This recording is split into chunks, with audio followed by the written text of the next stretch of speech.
I think it's good to have both an electric pump and a manual pump at first, just to try and find out which one works best for you.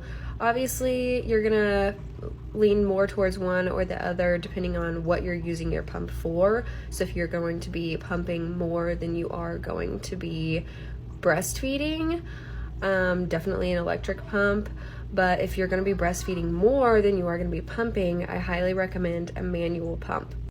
I've had all of my babies with me full time, so I've just used a manual pump on the opposite side that they're feeding on when they are just feeding on one side at a time.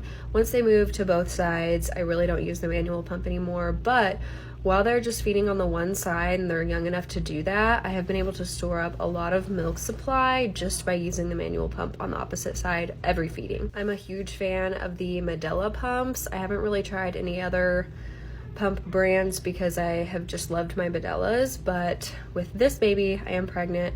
I am going to be getting some cordless, whatever those are that go in your bra, because I want to try them out and I want to be able to to store up a little bit more milk this time than I have before, just in case I decide that I don't want to breastfeed anymore because I have been breastfeeding for so long.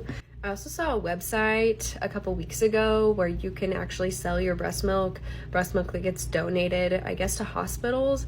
And I'm kind of considering doing that this time because whenever I had my daughter in the hospital, we used donor milk for her for a few days. And I thought that that was such a blessing and so awesome that there are moms out there willing to donate their milk. And I think it's so awesome that they get paid for it too.